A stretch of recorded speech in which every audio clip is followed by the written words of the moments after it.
제4회 강원 산불 재난 이후 지역 회복을 위한 정책 세미나 일부를 시작하도록 하겠습니다. 제4회 강원 산불 재난 이후 지역 회복을 위한 정책 세미나 일부는 강원연구원 김경남 선임위원님께서 산불 복구의 리질리언스 증진 방안이라는 주제로 발표해 주시겠습니다. 큰 박수로 환영해 주시기 바랍니다. 안녕하십니까. 강원연구원에 근무하는 김경남입니다. 오늘 전국 제9협회가 제3회로 개최하는 포럼에서 첫 번째 발표를 하게 되었고요. 대단히 영광스럽게 생각합니다. 이렇게 지분고가 높은 곳에서 발표할 때는 항상 이렇게 의미가 더 배가 되는 것 같습니다. 감사드립니다. 제가 오늘 발표할 내용은 산불 복구의 리질리언스 증진 방안 이렇게 되는데요. 사실 복구와 리질리언스 그 말의 차이 뒤에 가서 좀 더 설명을 드리겠습니다만 어떤 면에서는 중첩성이 좀 있다고 보여지고요.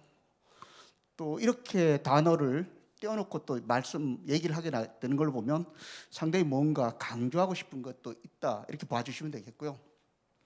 제가 생각하는 리질리언스 산불과 관련돼서 쉽게 정의를 한번 하고 넘어가겠습니다. 저는 이 발표를 의뢰받았을 때 내가 쓰던 리질리언스를 설명을 하면 너무 어렵다 이렇게 생각했고요. 쉽게 생각하는 걸로는 재피해 받지 않을 그 의무, 그 다음에 피해 전보다 더 번영해야 될 권리, 이 의무와 권리를 우리가 찾고 또 수행하기 위해서 갖춰야 될 지역 공동체 능력, 이렇게 개략적으로 설명을 드립니다.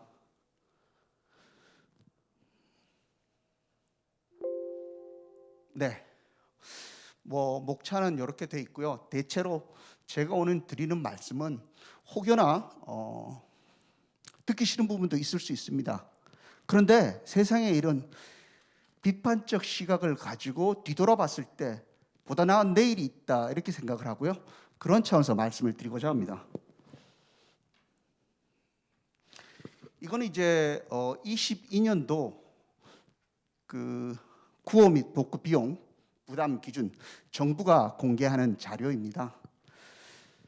저는 이 자료를 16년부터 이렇게 만들어서 업데이트하고 이렇게 해오는데요. 대략 산불 같은 경우는 여기 사회재해에 해당되고요.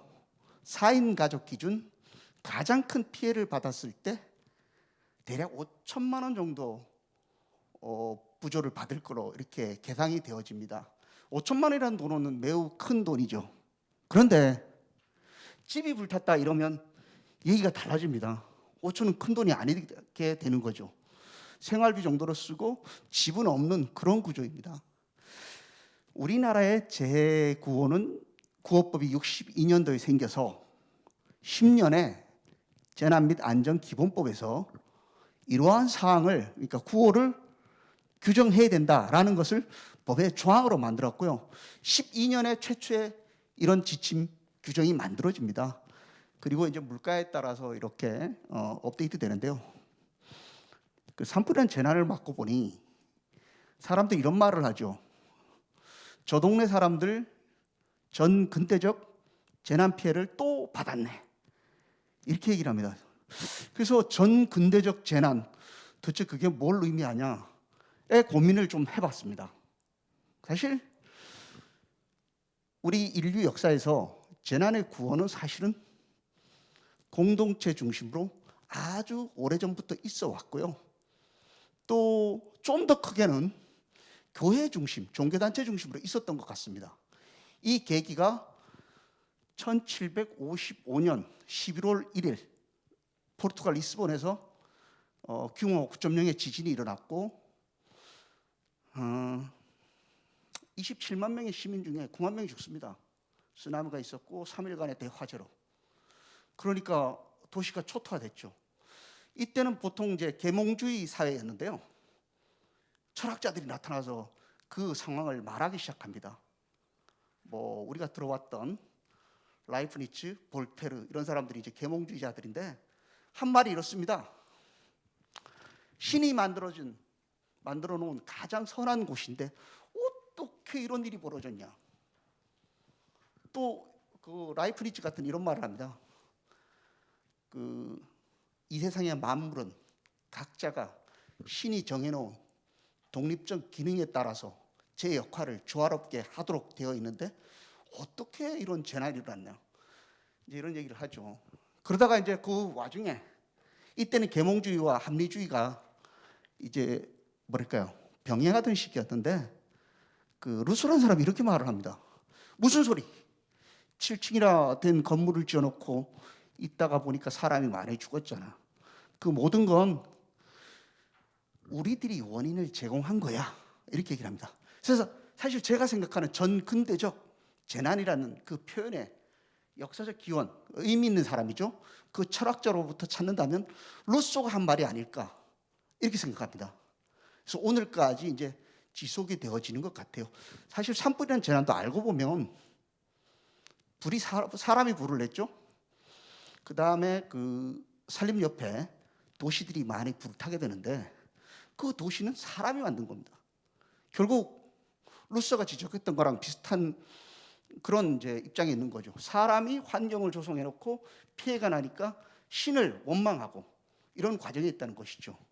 그래서 이 얘기의 그 근거는 제가 말씀드린 거는 우리가 재난을 바라보는 시각이 전 근대적이라고 지적해도 무방할 만큼 우리가 좀 문제 있는 사회 구조를 갖고 있다.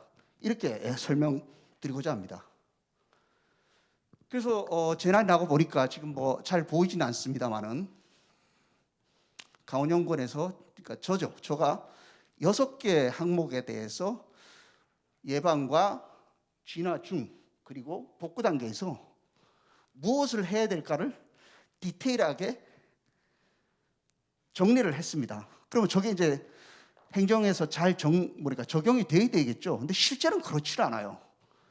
실제 업무를 하려고 들어가 보면 저런 것들이 잘 되냐 매우 미흡한 상태로 있고요. 이유는 아까 말씀드렸죠.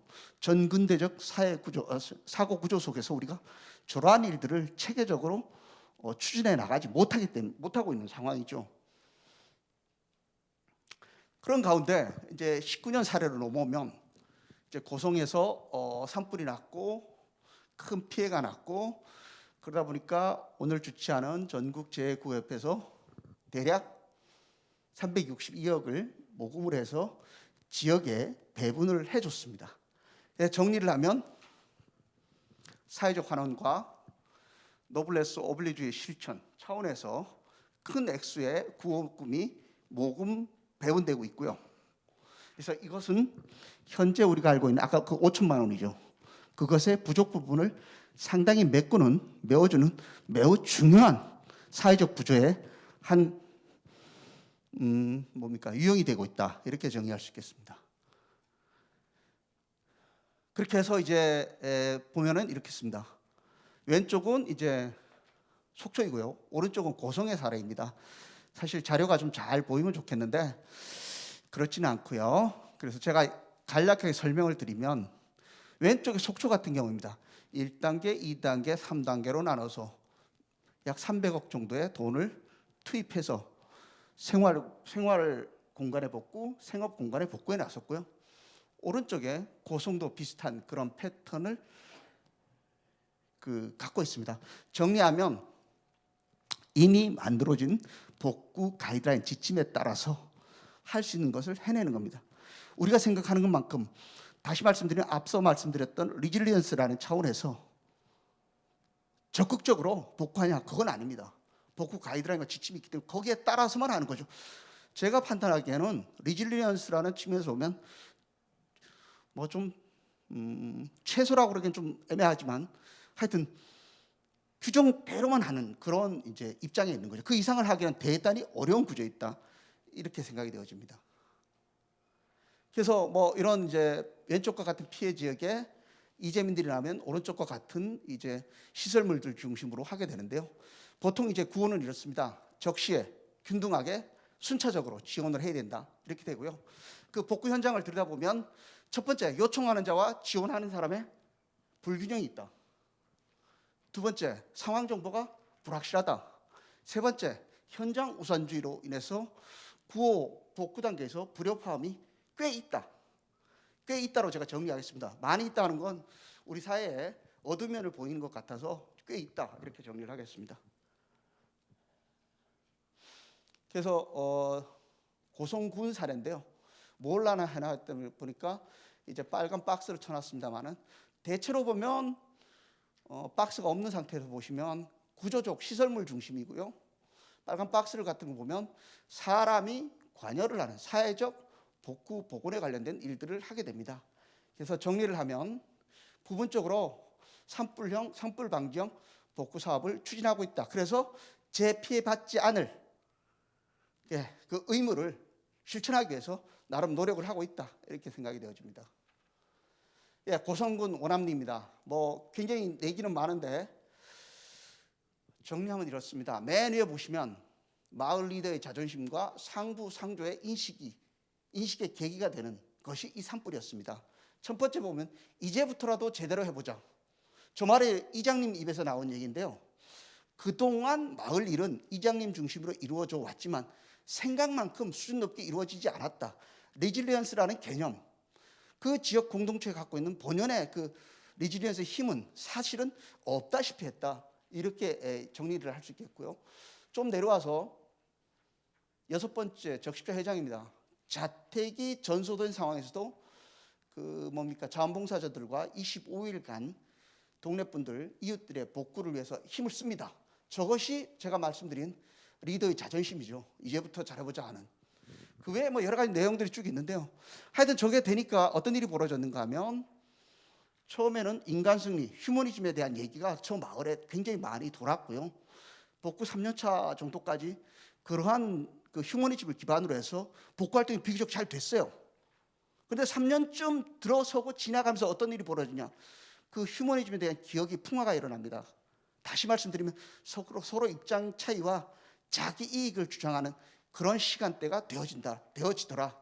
이것을 뒤에 가서 연결해서 제가 좀 더 말씀을 드리겠습니다. 요거는 이제 속초시 영랑동인데요. 주민 간 갈등이 잠재하더라. 뭔가 하면 동일한 구역 내에서, 동단위 구역 내에서 누구는 100만 원을 받고 누구는 50만 원을 받는 일이 벌어집니다. 피해 규모에 따라 다른 거죠. 근데 이게 그 공동체 구성원들에게는 합리적으로 들리냐? 그렇지 않습니다. 그 과정에서 갈등이 일어나고 그것을 조정을 하기 위해서 동사무소가 그 천주교단하고 협력을 해서 마을 축제를 열죠. 그래서 그러한 문제들을 상당 부분 해소하는 그런 과정을 거쳤습니다. 네, 그래서 공공복구에 한계가 있고 그 다음에 피해가 나니까 공공부조든 사회적 부조든 간에 무한성을 요청하더라라는 것들을 우리가 알 수 있었고요. 그래서 새로운 방향성, 재구의 새로운 방향성 모색이 필요하다. 첫 번째는 지역화가 돼야 되고 두 번째는 우리 인풋이 있으면 아웃풋만 얘기했어요. 이재민 100명이 발생이 되었으니까 주택 100채를 우리가 공급했다. 이런 사실만 남았습니다. 그 사실은 리질리언스라는 측면에서 최소한의 기준이지 적정한 기준이 아닌 거죠. 그래서 지역화와 아웃컴이 필요한 그러한 걸 알게 되었습니다. 예, 그래서 제가 아까 앞서는 좀 쉽게 말씀을 드렸는데 리질리언스는 이런 이제 걸로 설명할 수 있습니다. 방어 능력, 적응 회복력, 전환 학습력, 거기다가 현재 취약 수준을 빼주면 이렇게 되는 거죠. 그래서 리질리언스 있는 동네는 피해 이후 어떻게 되느냐? 사실은 과거보다 높은 수준의 마을 역량, 공동체 역량을 갖게 되는 거죠. 여기 격차라고 써놨지 않습니까? 저게 리질리언스가 있는 경우와 없는 경우 회복되어지는 속도와 높이값이 저렇게 개념적으로 차이가 날 수 있다는 걸 의미합니다. 그래서 이걸 뭐 그 지역에 이제 고성 속초에 한번 집어넣어서 개념적으로 이렇게 만들면 이렇습니다. 산불 당시 주민 각자가 알아서 피난 행동을 했고 대응 행동을 합니다. 사실은 제가 연구를 해보면 보통 저런 재해에서 도시보다 시골 주민들이 응징력이 높기 때문에 훨씬 잘합니다. 아마 그게 고성이었으니까 저 정도로 맞췄을 거라고 저는 생각을 해요. 두 번째, 그 다음 단계를 가보세요. 피난 생활을 지원하게 되죠. 주민 상호 간에 피난 유도, 협동 대응을 하게 되죠. 그러니까 이재민 수용소 같은 곳에서 저런 일들을 하게 되는 겁니다. 세 번째는 시설 복구로 넘어갔고요. 그래서 강원도 같은 고성 같은 경우는 소화전, 진화 거점 등을 일부 조성을 합니다. 그 다음에 사후 관리 방안으로 넘어가죠. 근데 저기서부터 문제입니다. 아까 풍화가 된다고 얘기했고 행정도 이즈음에 되면 다른 중요한 업무가 발생이 되기 때문에 저걸 가질 못해요. 그럼 마지막 단계는 효과조사, 분석, 평가 완료하냐? 못합니다. 그래서 4단계, 5단계가 사실은 리질리언스 형성에, 조성에 굉장히 중요한 위치인데도 불구하고 저때 가면 잘 안 된다는 것이죠. 오른쪽에 세로 박스는 각각의 해당되는 공동체의 규모를 제가 적시를 해놓은 겁니다. 그래서 증진 방안입니다. 뭐 여러 가지 사람들 전문가 의견에 따라서 여러 가지 형태가 있을 수 있는 것 같은데요. 고성 속초를 봤을 때입니다. 비교적 잘 되는 것과 잘 안 되는 것 그리고 중간 정도인 것을 동그라미, 세모, X로 지금 표현을 해놨고요. 그래서 네 가지 그 회복력입니다. 재건축, 정주공간, 생활공간, 의식 및 행동의 분야로 나누어서 사업 내용을 적고 이렇게 해보면 규칙화해서 이런 것들이 만들어져야 되는 것이죠. 대부분이 조례와 지원과 약정 등으로 규결이 되어집니다. 저런 것들이 원만하게 만들어져야 되는데 사실은 19년도 그렇고 잘 만들어지지 않았었어요. 다른 재난 유형에서도 비슷하지 않았나 이렇게 생각이 되어집니다.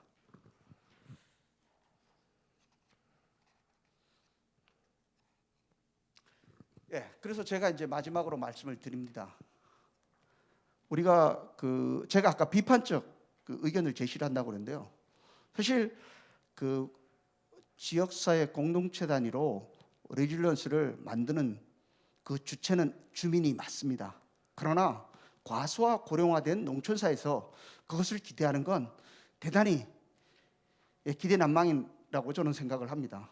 그러다 보니까 외부에서 전문가나 행재정적 능력을 갖고 있는 집단이 지원을 해줘야 되는 그런 상황이 되어졌다라고 생각을 합니다.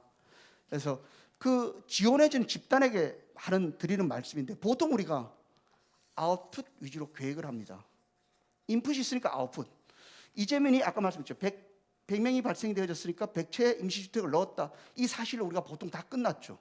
근데 보다 근본적인 리질리언스 형성이라는 측면에서 보면 그 이후에 그분들이 재난을 다시 맞지 않고 어제보다 더 나은 번영을 할 수 있도록 힘을 갖고 있는지 그 힘을 기르기 위해서 무엇을 하고 있는지를 조사 평가를 해야 됩니다. 그건 거의 안 돼 있죠. 그래서 오늘 제9협회 드리는 말씀입니다.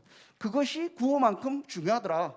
그런데 현재 행정체제에서는 그것이 되어질 기미가 거의 보이지 않는다. 왜 그렇겠습니까? 행정이야말로 인풋 대비 아웃풋만 강조하거든요. 아웃컴은 생각하지 않습니다. 행정 자체가. 그래서 그런 부분들은 순전히 민간의 힘으로 이루어져야 되지 않을까 이렇게 생각하고요. 그래서 아웃풋과 아웃컴의 성격적 특징과 측정의 방식의 차이가 있다는 걸 설명하기 위해서 자료로 제시했습니다. 그래서 제 얘기에 정리를 하면 우리가 지금도 내일도 전 근대적 재난 유형으로 인해서 피해를 받을 가능성이 매우 농후합니다.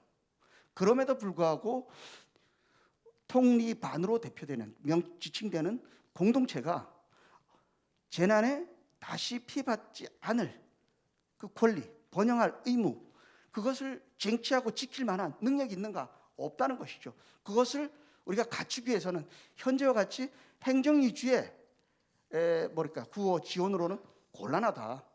민간의 새로운 어떤 기법과 민간의 좀 더 적극적인 도움이 좀 필요한 상황이지 않나 이렇게 생각이 됩니다.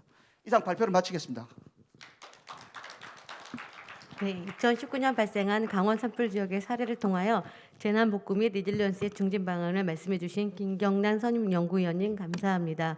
네, 민간의 새로운 기법이 필요하다고 말씀하셨고 또 민간기관의 적극적인 협력이 요청된다고 말씀하셨습니다. 다음은 지역공동체 갈등관리연구소 김용근 대표님께서 산불재난 지역 회복을 위한 공동체 갈등 관리를 주제로 발표를 청하도록 하겠습니다. 여러분 반갑습니다.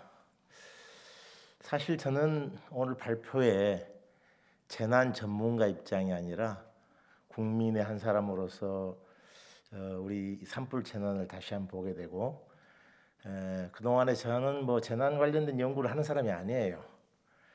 그래서 갑작스럽게 원고 부탁을 받아서 정말 고민 많이 했습니다. 괜히 이걸 내가 했다 생각을 했어요. 그런데 이제 저는 농촌, 산촌, 어촌에 소외받는 곳에 어떻게 희망을 찾느냐에 대한 관심을 가지고 활동하는 사람이고 그런 것들이 지금 마을 공동 사업이라는 형태로 정부 지원을 많이 하고 있습니다.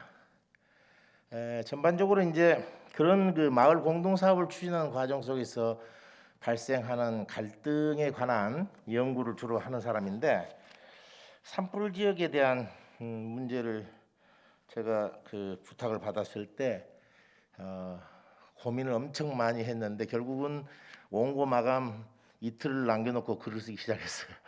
아하, 이게 관련이 없지만은 연관을 시키면은 재미있는 화두가 되지 않겠는가 이런 생각을 합니다. 그래서 오늘 제 발표는 조금 여러분이 보는 갈등이라는 용어 자체도 시각이 좀 다를 것이고 또 보호 복구 이 피해 지역을 배상하고 보상하고 복구하고 갑과 을 관계로 구성되는 피해자와 도와주는 사람의 관계 이런 묘한 관계 속에서 인식되고 있는 이런 문제를 좀 근원적으로 어떻게 풀었으면 좋겠냐라는 생각을 좀 하게 됐습니다.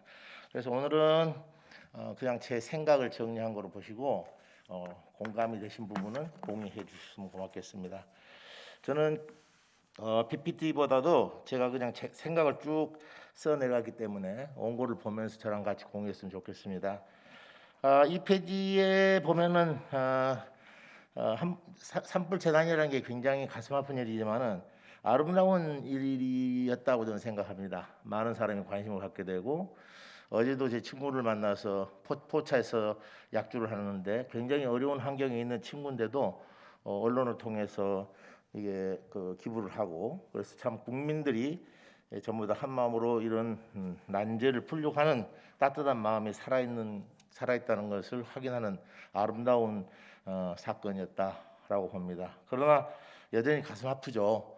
모든 것을 잊어버리고 또 이런 문제가 반복적으로 일어나고 있고 희망브릿지에서 작년까지 했던 세미나 자료를 봤는데 우리 오 교수님이 이제 좌장을 보시는데 이런 어떤 복구의 문제를 마을 사업으로 어떻게 연결시켜야 될 것인가까지 고민을 하셨던 것 같아요.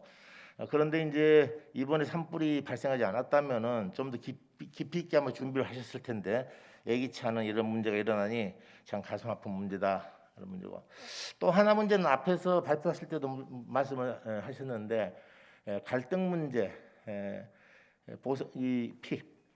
나눠 갖는 과정 속에서 언론에 보면은 엄청나게 부정적인 시각에서 보는 글들을 많이 봤습니다. 피해 본 사람들이 여러 가지 유연 조직들이 세분화되고 그다음에 평가 보상 기준을 세우는데 마찰이 생기고 그래서 또 일부에서는 피해 본 사람들을 너무 욕심을 부린다, 공동체 의식이 좀 부족하다고 보고 있는데 저는 그렇게 보지 않습니다. 너무나 당연한 문제를 가지고 우리는 문제라고 생각하고 있는 것이 문제가 아닌가 이렇게 생각합니다. 그래서 가슴 아픈 일이라는 것은 여전히 반복적으로 이런 문제가 일어나고 있고 또 그 피해를 본 사람들 사이의 보상 문제에서 우리가 외형적으로 표출되고 있는 갈등 문제를 부정적으로 보는 시각들은 좀 피해야 되지 않을까 이렇게 생각합니다. 3페이지입니다. 자, 이주민들의 피해를 우리가 완전히 보상을 하고 갈등이 없는 조치를 취할 수 있는가? 저는 불가능하다고 생각합니다.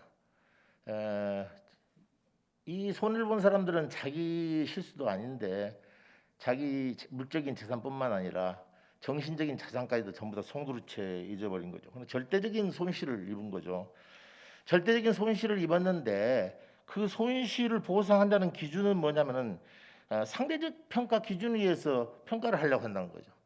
그러니까 재산이 많고 적고 배운 사람 못 배운 사람 지역에서 사는 사람 아니면은 외지 사람이 와서 투자해서 사업을 크게 한 사람 이런 것에 관계가 없는 거죠. 피해를 본 사람은 본인의 절대적인 가치가 손실됐는데 사회에서는 그 절대적인 가치의 손상을 상대적인 기준에 비교를 해서 우리가 비율로 따진다든가 기준을 만드니까 이건 기본적인 문제부터 시작이 잘못된 거죠. 그렇기 때문에 이런 문제는 무슨 솔로몬이 뭐 다시 있으면 모르지만은 이건 해결하기 굉장히 어려운 문제가 아닌가 이런 생각을 하게 됩니다. 그래서 저는 이제 그러면은 언제까지 이렇게 그 부정적인 문제라고만 볼 수 있겠는가? 그래서 저는 뭐냐면은 잠재적 재원의 파이를 키워야 된다라고 생각을 합니다. 잠재적 피해 재원의 파이라는 것은 저는 크게 두 가지로 봤습니다. 하나는 뭐냐면은 지금까지 우리 희망 브릿지를 통해서 하고 있는 여러 가지 사회 운동이라든가 정책을 개발한다든가 도 중요하고, 그리고 두 번째는 뭐냐면은 주민 주도적인 경제 활동을 어떻게 회복시킬 것인가에 대한 문제입니다. 그러니까 자기가 절대적인 가치의 손실을 입은 사람한테 계속 뭔가 조금씩 얻어서 쓰는 보상을 받고 채운다는 것은 불가능하다. 그러니까 지금 현재 우리는 많은 격차를 갖고 있지만 그 격차를 스스로 메워서 또 열심히만 한다면 더 큰 부가가치를 얻을 수 있다는 그런 주민 주도적인 경제 활동이 필요하다. 결국은 우리는 미래의 희망을 어디서 찾아야 될 것인가? 사실은 굉장히 어렵지 않습니까? 앞에서 말씀하셨듯이 노령화와 과소화 현상들, 이런 현상에 우리가 희망을 찾을 수 있겠는가? 저는 이제 사실은 여러분들 같이 재난에 대한 거시적인 개념에서 접근한 것이 아니라 저는 사실은 조그만 마을을 중심으로 해서 어려운 환경에서 주민 스스로 어떻게 희망을 가질 것인가에 대한 관심이 많기 때문에 약간 개념을 연결시키는데 조금은 차이는 좀 있긴 있습니다. 자, 그래서 4페이지에 저는 일단은 농산오촌 체험 사업의 미래에서 저는 연결을 시켜봤습니다. 그래서 이제 농산오촌 사업의 체험 사업을 도입했으면 좋겠다는 뜻이죠. 마을 사업으로서. 그런데 여기서 일반적으로 질문을 던집니다. 정말 미래가 있는가? 네. 저는 미래가 있다는 확신을 갖고 있는 사람입니다. 즉 말해서 AI 시대, 뭐 첨단 시대가 돼서 도시화되고 편리한 시대를 구가하는 쪽으로 가지만은 사실은 이러한 현상들은 발전의 개념으로 설명하지만은 우리는 가장 큰 두 가지를 잊어버리지 않습니까? 하나는 인간 존엄성에 대한 상실하고 공동체 붕괴. 이 문제를 어떻게 다룰 것인가가 앞으로 문제다. 선진국 같은 미국 같은 경우에 결국은 이 사회심리학적이라든가 사회과학적인 측면에서 엄청난 많은 예산을 투입해서 인간성 상실과 공동체 붕괴를 어떻게 막아야 할 것인가라는 문제를 다루고 있는데 사실 오징어 게임에서 보는 것 같은 그런 현상들을 도시에서 해결할 수 있겠는가라는 것이죠. 그래서 저는 농산어촌에서부터 이런 첨단 시대에서 사회적으로 우리가 겪게 된 문제를 풀 수가 있다라는 저는 생각을 가지고 있습니다. 그래서 도시 문제는 농촌에서 인간성 회복은 자연 친화적인 활동에서 공동체 회복은 여러 사람이 협동하는 활동으로부터 우리는 회복할 수 있다. 이렇게 전제를 두고 들어가겠습니다. 그런데 이제 이것까지 여러분이 다 공유를 하신다면은 그렇다면은 산불 재난 지역이 정말 마을 공동사업이 가능한가? 이런 질문을 또 던지실 거예요. 첫 번째는 도시 사람들이 산을 온다면은 산림이 울창하고 깨끗한 계곡이 있어야 되는데 자원 다 소실된 황폐된 지역이다 이거죠. 그럼 이 황폐한 지역이 정말로 가치가 있는가? 도시 사람이 올 가치가 있는가라는 문제가 있는 거죠. 그런데 이제 저는 그 뒤에 역설적인 주장을 지금 하고 있습니다. 두 번째는 뭐냐면은 마을 노인들만 사고 과소화된 지역인데 욕심은 많아가지고 정부 지원금 받으면은 갈등 때문에 피해가 많다고 언론에서 보도가 많이 되는데 이런 지역에 그러면은 이런 공동 사업이 성공할 수 있겠느냐라는 이제 화두를 여러분들이 던질 겁니다. 그래서 이렇게 되는 문제는 농산어촌의 가치를 재인식해야 되고 그다음에 이런 그 가치로부터 우리가 희망을 찾을 수 있는가라는 어떤 미래지향적인 어떤 시각을 가져야 되고 우리가 산불 재난 지역에서도 다른 산촌과 마찬가지로 희망을 찾을 수 있다라고 만약 우리가 공감이 된다면은 아마 다음 세미나 시간에는 마을 사업이나 산촌, 어촌, 농촌 할 것 없이 이런 사업을 통해서 이런 재난 지역이 스스로 어떻게 경제 활동을 통해서 희망을 찾을 것인가, 이런 전문적인 연구가 필요하지 않을까 싶습니다. 5페이지로 넘어가서 저는 제 생각을 좀 정리하겠습니다. 저는 열악한 자원에서도 체험 사업은 가능하다라고 보고 있습니다. 이것은 농촌에서 모르는 것이 아니라 최근 들어서 창업 프로에서 서민 갑부라든가 이런 별난 사람들을 보면은 그 사람들은 뭐 때문에 성공을 합니까? 돈이 많아서 한 것도 아니고 능력이 있어서 하는 것도 아니고 여러분 실패 속에서도 결국은 뭡니까? 아주 열악한 사업 환경 속에서도 본인이 딛고 일어날 수 있는 절박감과 열정이 결국은 성공을 좌우하더라. 저는 이런 생각을 하게 됩니다. 물론 이제 자연을 비롯한 여건이 좋은 곳에서는 당연히 여건이 좋으니까 장점이 있겠지만 그러지 않는 곳이라고 해서 희망이 없다라고 하기에는 너무 각박하지 않습니까? 그래서 저는 산불 재난 지역에서도 새로운 미래의 꿈을 꿀 수 있을 것이다 라고 생각합니다. 그래서 제가 지금 워낙에 급하게 제가 원고 청탁을 받아서 제 생각을 정리하기 때문에 그냥 개념만 연결시키는 사례를 한두 개 들었습니다. 아침고요 수목원 여러분 다 가보셨을 거예요. 지금 아주 굉장히 유명한 것이고 저랑 같이 공부했던 우리 그 한상경 교수님, 저하고 호영 호재하는 사이인데 지금 연간 100명이 아닙니다. 100만 명 이상의 관광객이 오고 있으니까 대부분의 사람들은 어마어마한 그 가치에 대해서 공감을 하실 거예요. 그런데 실제 이곳은 화전민들이 버리고 간 아주 척박한 땅이었어요. 지금같이 엄청나게 화려한 그런 곳이 아니었다는 것이죠. 그런 어떤 그 척박한 땅을 이 한상현 교수가 직접 들어가서 개간을 하고 수목원을 만듦으로써 연간 100만 명 이상의 관광객이 찾아오는 곳으로 발전됐다. 또 일본의 사례도 보면은 저도 다녀왔습니다만은 일본 사례에서 하노시에 있는 그 에코투리즘으로 유명한 곳인데 6페이지에 보면은 거기에 이제 계곡에 댐이 형성되면서 거기가 황폐화되기 시작합니다. 그래서 지역 주민들이 황폐한 지역을 어떻게 보존할 것인가, 어떻게 모니터링 할 것인가라는 그 황폐된 지역의 치유와 회복을 위해서 도시민들하고 공유하는 프로그램을 만들게 되는데 지금 거기는 굉장히 유명한 지역으로 발전했다. 그래서 이런 과정을 통해서 자연의 회복력과 동시에 공동체 회복이 이루어지고 있다라고 보고 있는 겁니다. 세 번째, 저는 경기도 교촌 교동마을 사례를 들었어요. 여러분 인터넷 들어가서 보면 아시겠지만은 이 역사는 한탄강 주변에 굉장히 척박한 그 탄광촌입니다. 우리나라 농촌이라고 볼 수도 없어요. 그런데 이 탄광촌이 아주 척박한 곳인데 불행하게도 한탄강 댐을 건설하면서 수몰 지역이 됩니다. 주민이 다 이주를 하죠. 이주를 해서 농토가 넓지도 않은데 체험 마을 농촌 체험을 통해서 마을이 회복되기 시작합니다. 물론 갈등도 굉장히 심했죠. 그런데 또 문제는 뭐냐? 한탄강 또 확장 공사하면서 또 수몰됩니다.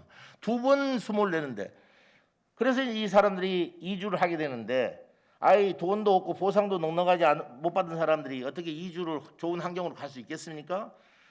척박한 지역이지만은 마을을 이제 본격적으로 체험하는 마을로서 맞춤형 마을 계획을 세우게 되고 그다음에 갈등 때문에 이 1차 수몰에서 모이게 된 사람들 사이에 마음에 맞지 않아 잘 운영이 안 되기 때문에 2차 맞춤형 마을을 만들 때에는 체험 사업을 할 수 있는 사람들만 모여서 이주를 하게 됩니다.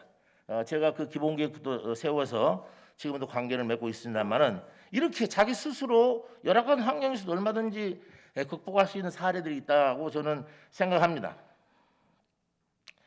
그래서 산림 생태계 복원도 어거지같이 들리는 사람도 있겠죠. 어떻습니까? 어거지라고 생각하고 부정적으로 생각하는 사람은 영원히 그 부정적인 그늘에서 갇혀 있는 것이고 우리가 뭐라도 주워 담아야 되지 않겠습니까? 그래서 저는 그 산림 생태계 복원도 체험 사업이 좋은 주제가 되지 않을까. 일본에서 마찬가지로 댐 건설에 의해서 소멸된 지역, 황폐화된 산림 지역으로부터 환경의 주제를 찾아내는 그런 현명함도 우리는 얼마든지 가능하다라고 생각합니다. 그래서 환경 보호나 기후 변화가 시대적인 관심 대상임을 생각할 때 지금의 재난 지형을 역설적으로 우리에게 자연 환경의 중요성을 느끼게 하는 좋은 결과물로 그런 어떤 사례 지역으로도 갈 수 있다. 그건 또 여러분들 중에서 궁금하게 생각하실 거예요. 그 넓은 지역이 전부 다 체험이 될 수 있느냐? 어떻게 일반화시켜서 모두 다 체험을 이 체험 마을로 해가지고 다 이 문제를 해결하겠습니까? 다양한 정책과 다양한 여건을 만들어서 이런 어떤 제가 이야기하는 이런 개념을 받아들일 수 있는 지역에 한해서 우리가 가능성을 주는 것이지 개발한 어떤 대안을 가지고 이 피해 지역 전체를 다 관장할 수 있는 사람은 아무도 없을 것입니다. 그러나 또 이제 궁금한 것은 이렇게 마을이 소실돼서 기반 시설이 없는데 그럼 어떻게 할 것이냐? 당연히 기반 시설이 없는 것은 복구할 것 아니겠습니까? 복구할 때 옛날 형태로 기준에서 복구한 것이 아니라 새로운 미래지향적인 체험 마을이 됐든지 아니면 지역 경제를 활성화시킬 수 있는 방법을 도입한다면은 그런 개념 하에서 복구하는 방법이라든가 기술도 달라질 거라는 것이죠. 지금 현재 전국에 있는 농산어촌에서 이런 체험 사업이라든가 체험 관광 사업을 하는데 그걸 맞춤형으로 된다고 어디가 있겠습니까? 기존에 농사짓고 산에서 사는 산촌에 거기에 개념만 들어가서 우리가 이런 사업을 하기 때문에 문제가 많은데 역설적으로 이야기한다면은 피해 지역은 새로운 복구를 완벽하게 새롭게 복구를 해야 되기 때문에 만일 이런 새로운 어떤 경제 활동을 할 수 있는 개념이 도입된다면은 지역계 마을 조성 계획부터 복구 계획부터 달라지지 않을까 저는 이렇게 생각합니다. 그다음에 체험 마을로 맞춤형 계획도 수립돼야 된다, 될 수 있다. 이건 제가 말씀드렸듯이 교동 마을에서 같이 사람들이 이주하거나 또는 복구할 때 여러 가지 전문가들이 어떤 모델이라든가 케이스를 개발해 가지고 선택할 수 있는 기회를 준다면은 맞춤형 계획을 수립해서 거기에 뜻을 맞는 사람들이 모아서 새로운 공동체를 경제 공동체를 구현할 수 있지 않을까 저는 이렇게 생각합니다. 그래서 이제 이렇게 된다면은 피해 지역인 산림이 자연이 회복되는 과정을 도시민과 공유하면서 자연과 인간의 치유 경험을 서로 공유하는 이런 어떤 장소가 되지 않을까, 발전하지 않을까 이렇게 기대하고 있습니다. 그래서 지금 현재 중앙부처에서는 농식품부, 문화관광부, 해양수산부, 산림청 할 것 없이 지금 지역 발전을 위해서 여러 가지 정책적인 지원을 하고 있는데 그런 정책적인 지원의 범위 내에서 우리 이 산림 재난 지역을 해결할 수는 없다고 봅니다. 그건 이제 정상적인 마을에서는 오랜 기간 동안에 계획을 세워서 예비 계획과 본 계획을 통해서 지원 지역 받을 수 있는 지역이 선정되는데 이 우리 산림 피해 지역은 우리가 어떤 예측할 수 없는 재난이 있지 않습니까? 이런 비상시에는 중앙 정부에서나 지자체에서 지원할 수 있는 각종 마을 사업들을 별도로 외의 조항으로 지원하는 그런 정책들이 제안되어야 할 필요가 있다고 생각합니다.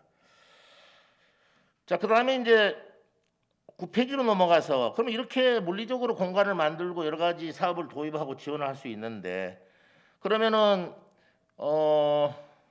지금 현재 별 문제가 정상적인 마을에서도 공동 사업을 하다 보면 갈등이 심한데 재난 지역에서의 공동 사업은 잘 될까 이런 생각을 합니다.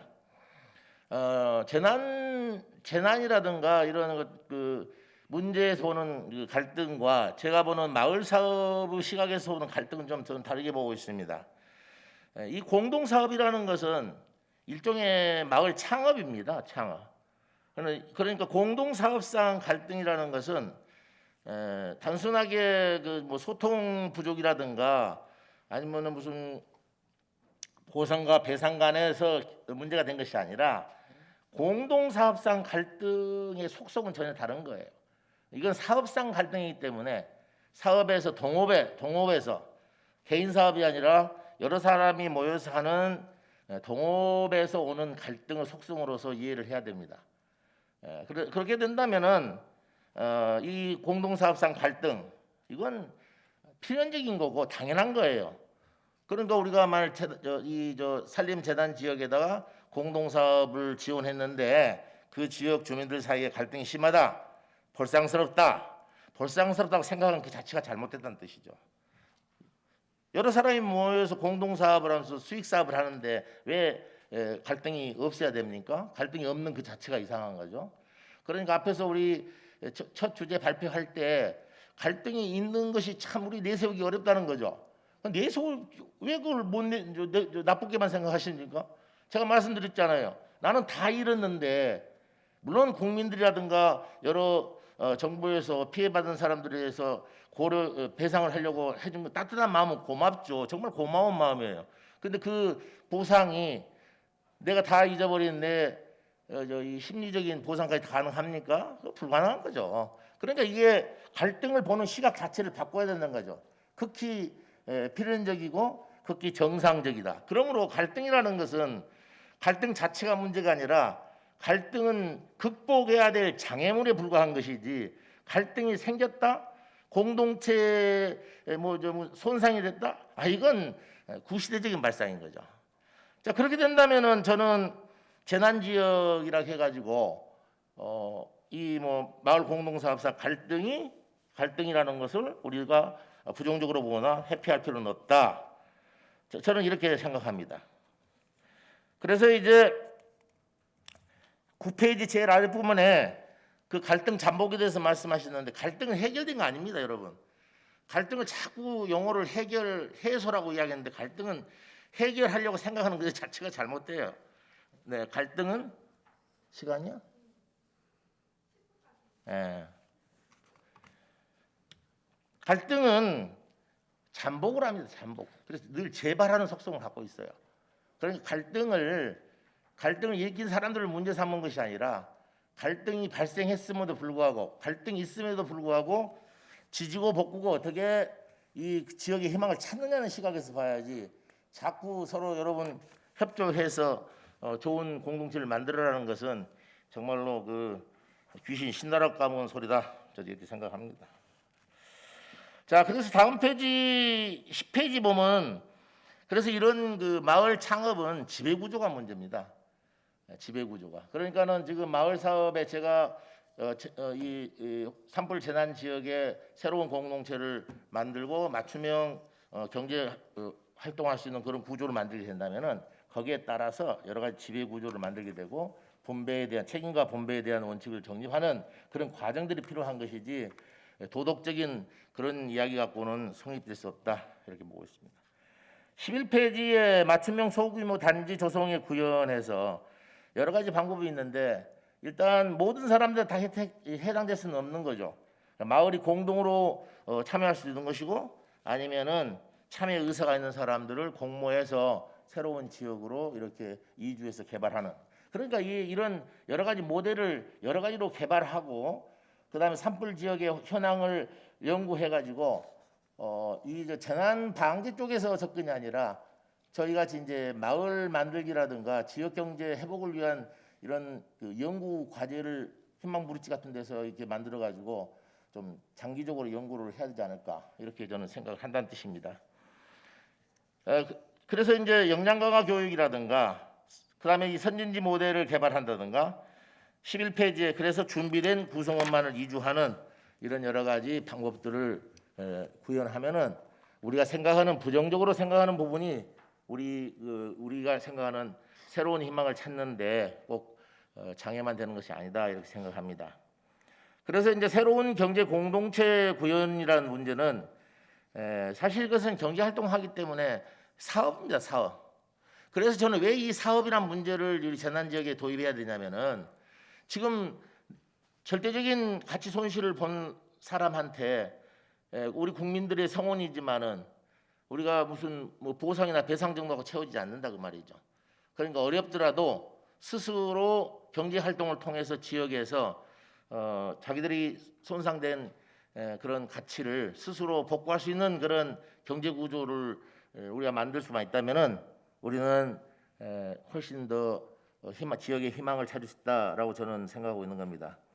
그다음에 또 하나 이제 이 분산형 그 산촌 형태의 특성, 우리 저희가 이제 산림청에서 연구를 통해 가지고 산촌 체험 마을에 대한 연구를 좀 한 적이 있었는데 굉장히 어려웠습니다. 분산돼 있어 가지고 이런 경우는 꼭 단지에 이주시켜서 모아서 할 필요가 없는 거죠. 네트워킹이라 해서 분산된 어떤 이 활동하시는 분들이 의지만 같다면은 이런 공동 사업은 전부 다 얼마든지 같이 개별적인 사업을 같이 묶어서 연계시킬 수 있는 거죠. 거기에 대한 그 사례는 이천의 대지박물관인데 이 대지박물관을 운영하는 이종용 대표는 대지박물관에 굉장히 많이 오기 때문에 자기 집에서 소화할 수 없는 사람들은 주변에 같은 업종에서 종사하는 사람들하고 같이 손님을 주고받으면서 네트워킹을 형성한 거죠. 그래서 협동조합을 만들게 됩니다. 그렇게 행정구역이 꼭 같을 필요는 없는 거죠. 그다음에 피해 지역만 우리가 구분할 수 없는 거죠. 앞에서 발표했듯이 그 지역 주민만 갖고는 곤란하니까 인근 지역에 있는 젊은 사람이라든가 귀농귀촌이라든가 이런 사람들하고 연계해서 우리가 사업을 구현할 수 있다면은 얼마나 좋을까 이런 생각을 하고 있습니다. 저는 우리의 미래는 희망을 갖는 사람의 몫이라고 생각합니다. 우리가 산림 피해 지역이 100이라고 봤을 때 우리가 이런 어떤 어려운 그 아이디어가 성취할 수 있는 차지할 수 있는 비율이 뭐 5%면 어떻습니까? 1%면 어떻습니까? 우리가 어느 곳이든지 가능한 희망을 가지고 시도한다는 그 자체는 우리가 이 지역에 대한 희망을 다시 구현할 수 있는 좋은 방법이 아닌가 생각합니다. 뭐 이거 제 그동안에 혼자 다니면서 생각했던 것들을 여러분이 그동안 오랫동안 재난 차원에서 본격적으로 연구를 하신 분들이 많이 계실 텐데 조금 좀 이 연결이 좀 매끄럽지 못한 부분이 있으면 이해해 주시고 저도 앞으로 이런 부분에 대해서 좀 더 관심을 가지고 생각을 좀 정리할까 합니다. 감사합니다. 네, 우리의 미래는 희망하는 사람의 몫이라고 말씀해 주셨습니다. 체험마을 등 피해 주민 주도적 공동사업을 중심으로 공동체 갈등 관리에 대하여 발표해 주신 김용근 대표님 감사합니다. 다음은 성균관대학교 노복진 교수님께서 지역사회 산불 대응 및 회복력 구축을 주제로 발표해 주시겠습니다. 안녕하세요. 저는 성균관대학교 노복진이라고 합니다. 제4회 강원 산불 재난 이후 지역 회복을 위한 정책 세미나에 초대해 주셔서 진심으로 감사드립니다. 저는 오늘 미국 파라다이스 마을 사례를 소개해 드리려고 하는데요. 목차입니다. 미국 내 산불 현황과 기후변화에 의한 산불 리스크 증대에 대해서 말씀드리고 간략히 그리고 산불에 대한 회복력이란 무엇인가에 대해서 살펴본 이후에 파라다이스 마을의 산불 관리 및 복구에 대해서 말씀드리도록 하겠습니다. 이거 마이크 잠깐만 끌게요.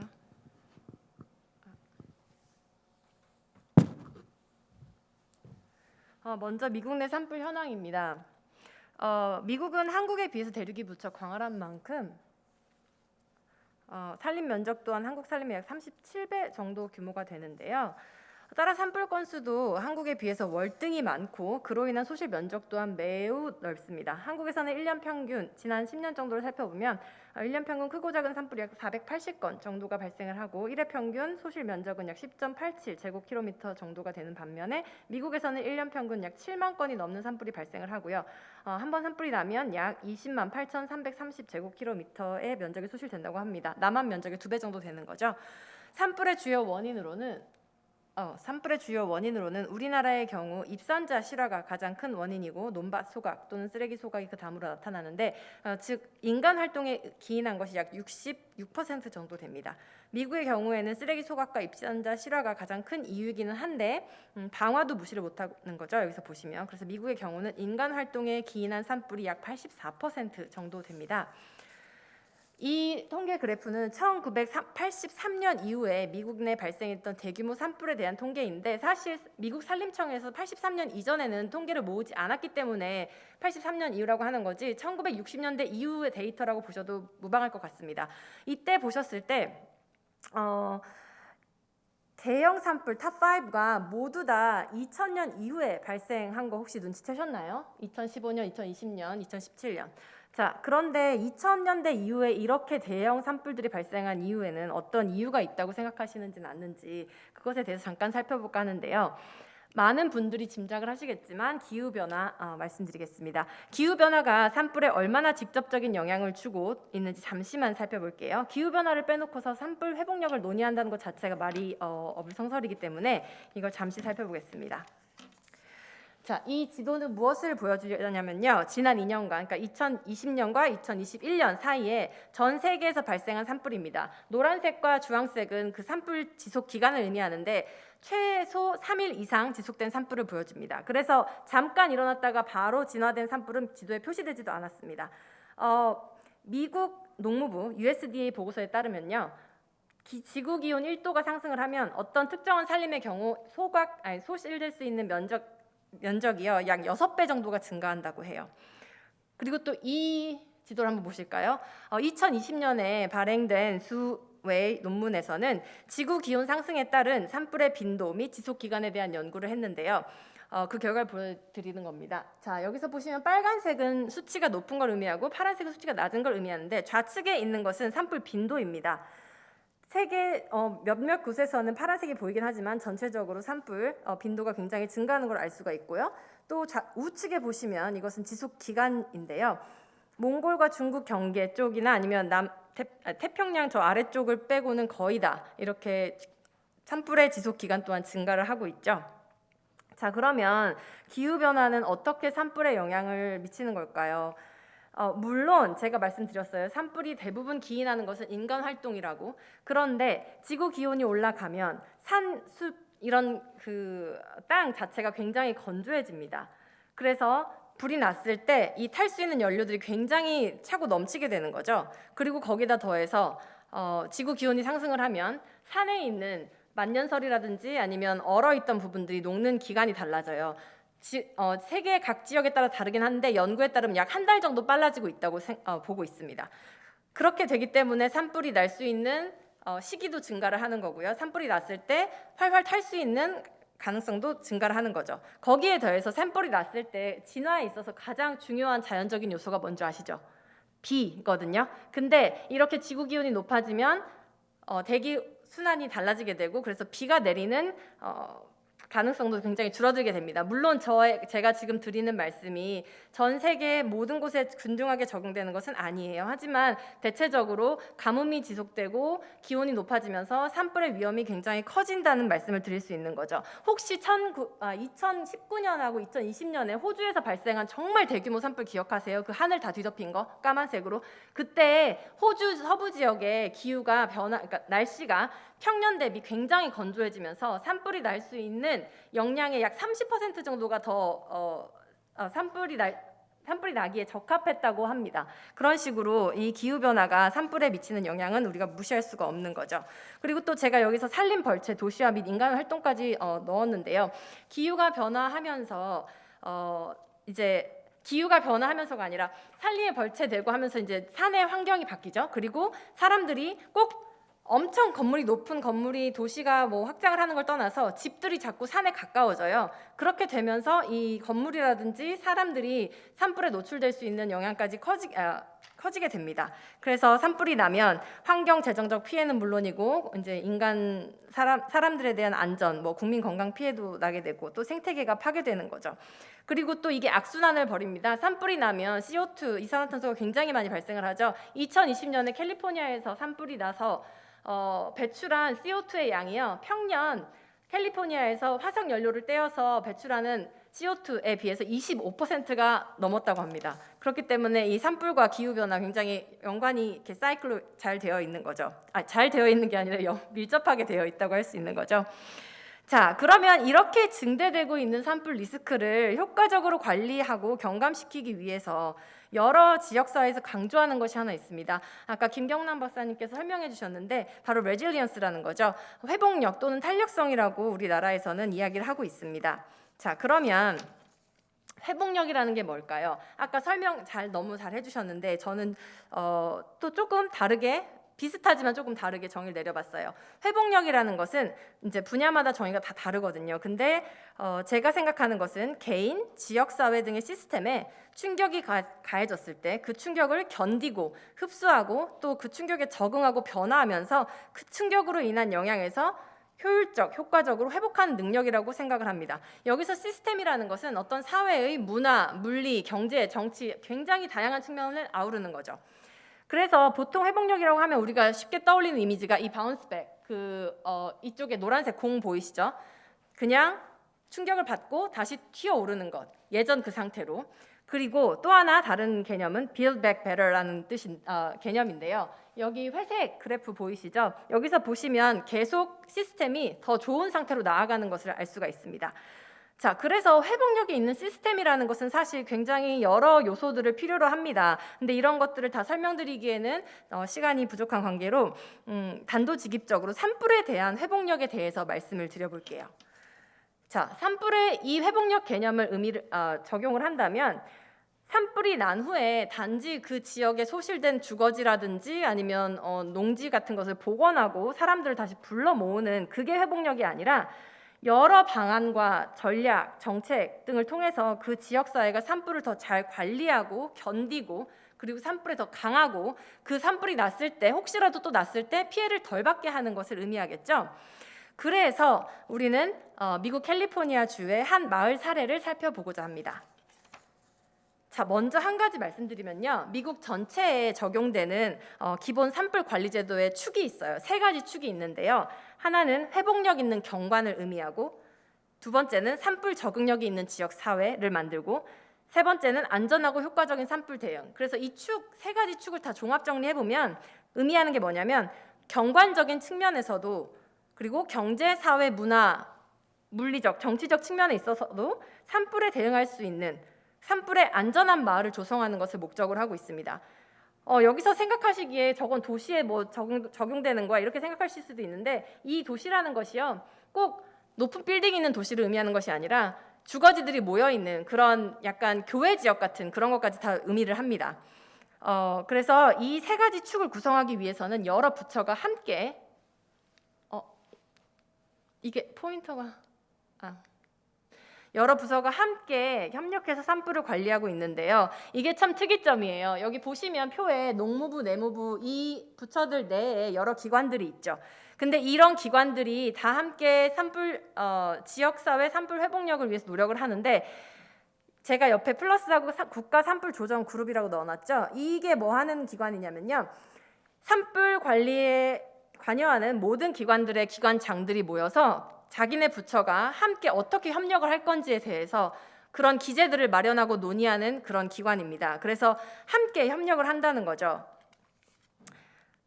그래서 하지만 이 연방정부 차원에서 하는 것은 이런 노력이 있고 실제 산불은 국가 전체 또는 주 단위로 일어나는 것이 아니기 때문에 지자체에서 세부적인 사항은 쓰고 있습니다. 하지만 이런 기관들에서 보여주는 가이드라인에 따라서 세부적인 사항은 지자체에서 세우고 있죠.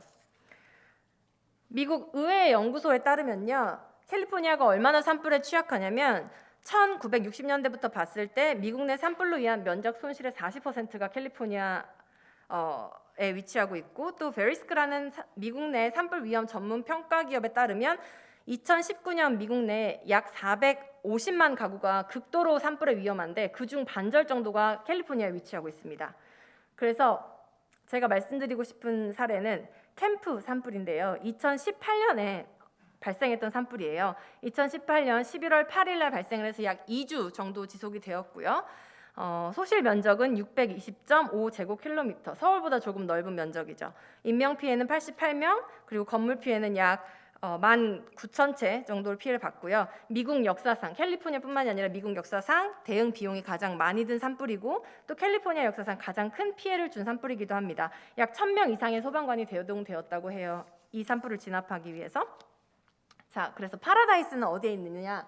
여기 지도를 보시면 빨간색이 산불이 났던 지역이고요. 제가 노란색으로 표시해 놓은 곳이 파라다이스입니다. 거의 산불이 났던 지역의 중심에 위치하고 있죠.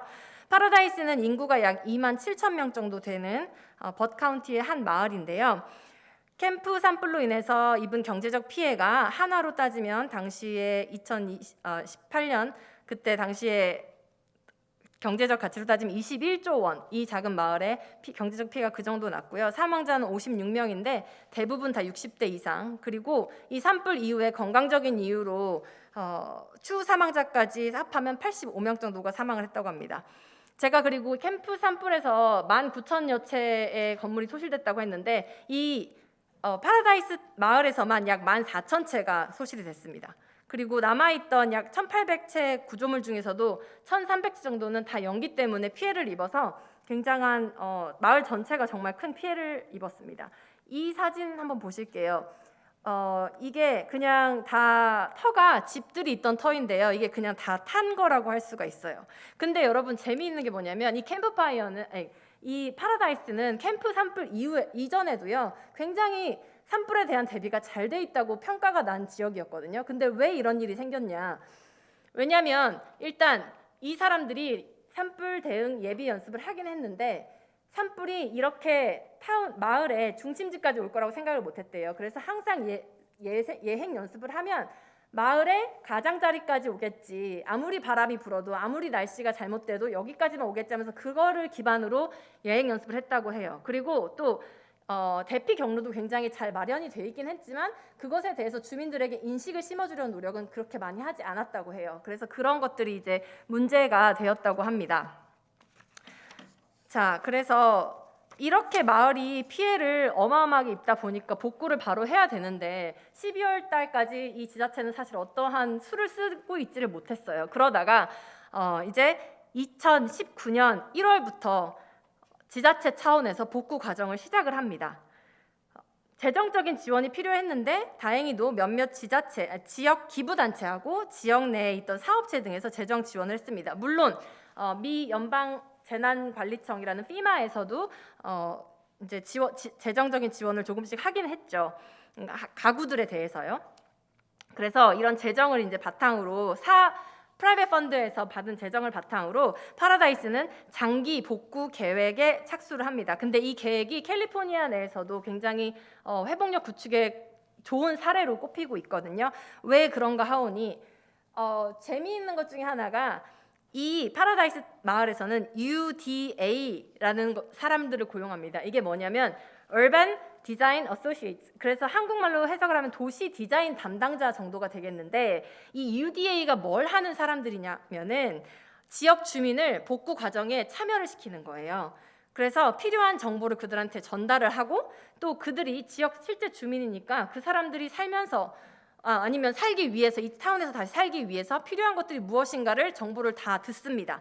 그래서 그걸 또 지자체에 전달을 하고 보통 1월부터 시작된 복구 과정에 있어서 크고 작은 수차례의 주민과의 미팅이 있었는데 큰 것들은 300명에서 800명까지 참여를 했다고 그래요.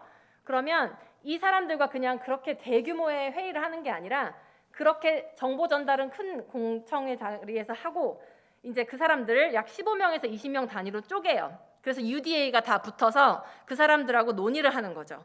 이 과정을 약 5개월 정도 지속을 했다고 합니다. 5개월 지속을 해서 그 사람들이 어느 누구든지 그 지역에 살던 사람들이 어떤 이야기를 하던 그걸 다 기록을 하고 그걸 다 이제 정리를 해서 5개의 카테고리를 만듭니다. 이 장기 복구 계획 과정의 비전이 된 5개의 카테고리를 만드는데 이게 화질이 조금 안 좋지만 한번 보시면 5개 카테고리가 더 안전한 지역사회, 더 환영하는 분위기의 지역사회, 경제가 활성화된 지역사회, 모든 면에서 더 나아지는 지역사회, 그리고 더 강한 지역사회, 이 5개의 카테고리가 만들어져요. 그렇게 해서 여기 282가 달린 게 뭐냐면 40개의 프로젝트예요. 이 40개의 프로젝트는 아까 그 5개월 동안 진행된 지역 주민과의 미팅을 통해서 다 만들어진 것들입니다. 그리고 이렇게 딱 만들어졌기 때문에 자 이걸 진행한다 이게 아니라 지역 주민들이 이메일에 사인업을 했어요. 그래서 이 프로젝트에 대한 진행 과정 그리고 얼만큼 착수가 되었는지 이런 것들에 대해서 다 계속 지속적으로 업데이트를 하고 거기서 혹시 건의사항을 받으면 계속 반영을 하는 식으로 해서 어떤 사이클을 만든 거죠. 주민과 지자체와 이 UDA 사이에 그렇게 해서 이 사업을 진행을 했다고 합니다. 그래서 2021년에 UC 버클리에서 캘리포니아에서 파라다이스 마을을 포함해서 가장 큰 산불을 겪은 세 마을 대상으로 복구 계획 및 경관에 대한 연구를 진행을 했어요. 그때 파라다이스 마을을 봤을 때 뭐라고 했냐면 그냥 예전처럼 건물 같은 것만 복구를 했다면 또 산불이 어떻게 나든 피해가 정말 컸을 것이라는 연구 결과가 나왔고요. 시뮬레이션을 돌렸을 때. 그리고 후퇴라는 게 집을 다시 재 위치로 재정비한다는 뜻이잖아요. 그렇게 하고 또 도시의 밀집도 정도로 좀 조정을 하면 그나마 피해가 좀 적을 거다. 근데 이렇게 하기 위해서는 그냥 지자체가 임의적으로 할 수 있는 게 아니라 주민들의 이야기를 들어야 되는 거겠죠. 그래서 이 주민과의 소통하는 단계가 이 파라다이스 마을에 굉장히 회복력 구축에 중요한 밑거름이 됐다고 그런 연구 결과가 있었습니다.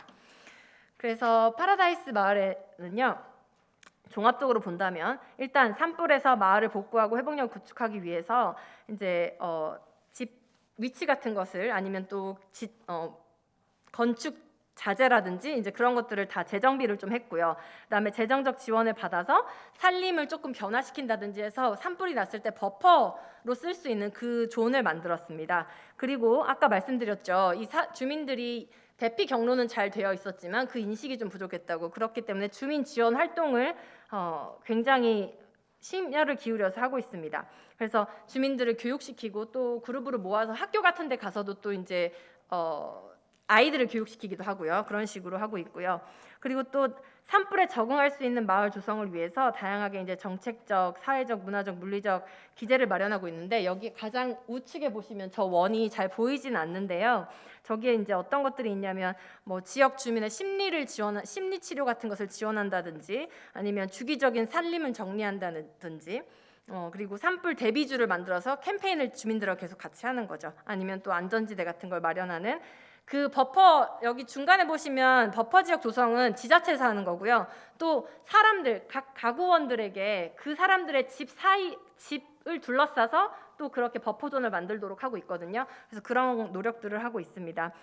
그래서 이제 산불 대응에 있어서 다양한 측면의 정책, 주민 UDA 정부와의 연계 그리고 주요 정보를 지속적으로 또 중복적으로 전달을 하고 이 회복력을 구축하는 데 있어서요.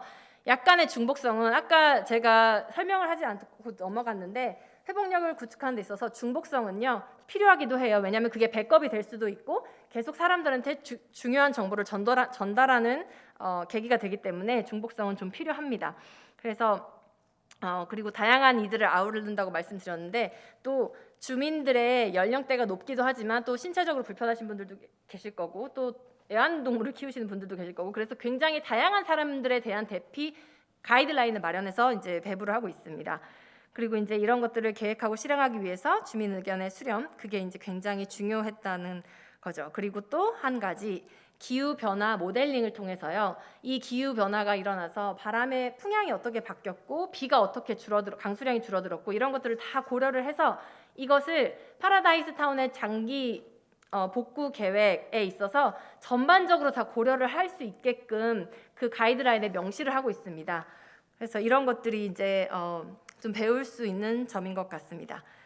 그런데 사실 3년이 지난 2021년 11월자로요.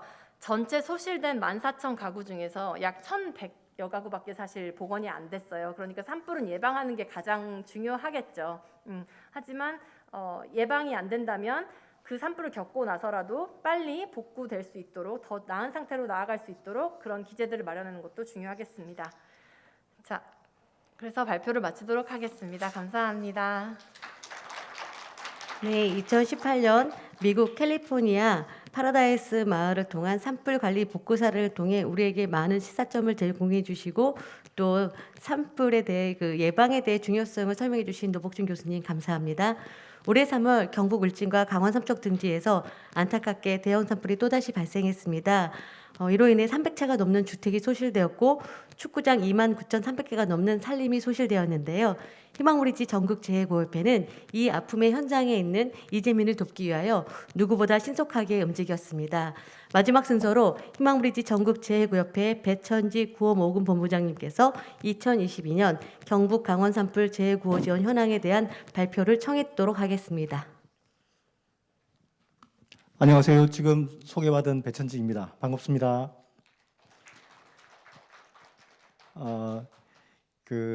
제가 이제 주최 측에 속하기 때문에 최대한 빨리 끝내도록 하겠습니다. 50분까지 끝내야지만 쉬는 시간이 있고 2부가 또 시작되니까요. 네, 저는 희망구리 전국제구협회 구호모금본부장을 맡고 있고요. 3월 4일부터 지금 딱 한 달이 됐습니다. 현장에서 활동을 하고 있는데요. 오늘도 희망하우스라 해가지고 임시주택 12동이 지금 나가고 있습니다. 아마 이번 주 수목금 해가지고 울진군에 안착이 될 예정입니다. 저희들은 3월 4일부터 오늘 4월 4일까지 거의 매일 야근을 하고 현장에 항상 저희 직원들이 나가서 활동했고 이재민들과 아픔을 함께 나누기 위해서 노력했습니다. 그동안 했던 활동들 같이 공유하는 시간을 가지도록 하겠습니다. 네, 아시다시피 3월 4일에 이제 그 울진 삼척에서 산불이 났고요. 3월 5일 날 강릉 동해에서 산불이 났는데 3월 4일 날 제가 이제 저희 총장님 모시고 포항 쪽에 일이 있어 갔는데 산불이 나가지고 바로 현장으로 투입돼서 3월 4일부터 저희들은 성금 모금을 했고 오늘 현재 한 490억 정도 성금을 모금하고 있습니다. 하루 한 16억 정도 모금을 했는데요. 회장님 비롯해가지고 저희 임직원 모든 분들께서 많이 협조를 해주셨습니다. 그만큼 산불 피해 지역 주민들과 함께하는 마음을 가지고 활동을 하고 있습니다. 네, 그 이재민들 3월 16일자 이재민들은 총 282세대 439명이 이재민이 발생했고요. 주로 이제 경북 울진 쪽에서 많이 발생을 했습니다. 219세대 335명, 강원 동해가 57세대 97명 정도 피해가 발생했습니다.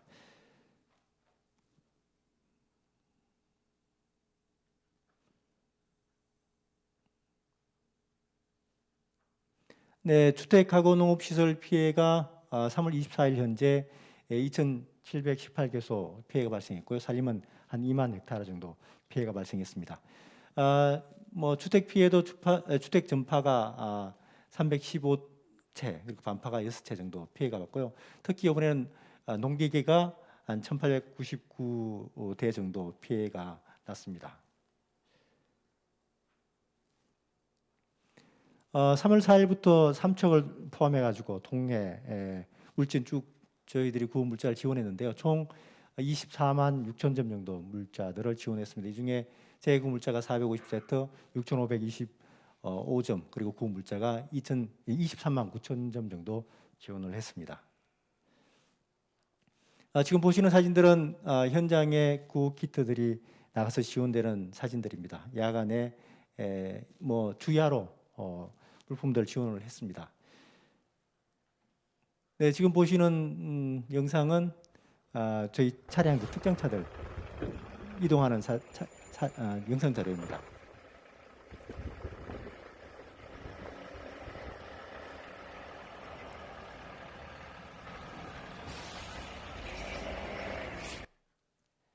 네, 저희 희망브리지에서 보유하고 있는 특장차들은 종류가 많은데요. 대표적인 게 세탁구호 차량입니다. 세탁구호 차량은 6대 보유하고 운영하고 있고요.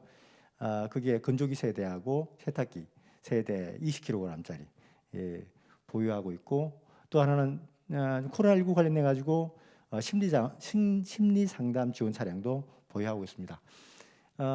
울진군에서 3월 8일부터 3월 16일까지 세탁 지원 차량을 현장에 파견해서 총 3,400kg의 세탁물을 세탁을 했습니다.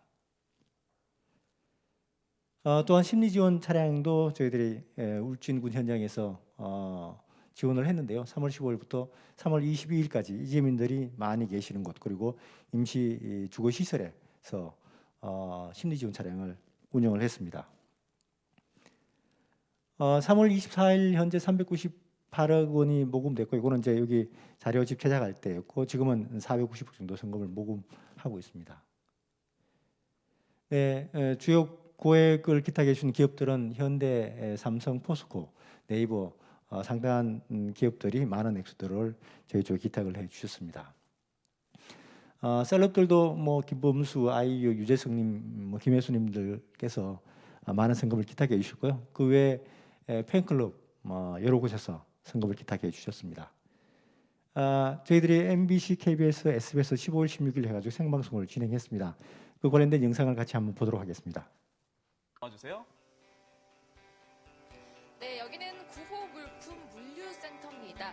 여러분께서 전화로요 물품 등을 기부를 하시면은 지금 보이시는 이곳에 바로 전달이 되는데요. 이곳에 있는 물품들이 이제 신속하게 피해 지역에 있는 이재민에게 전달이 됩니다.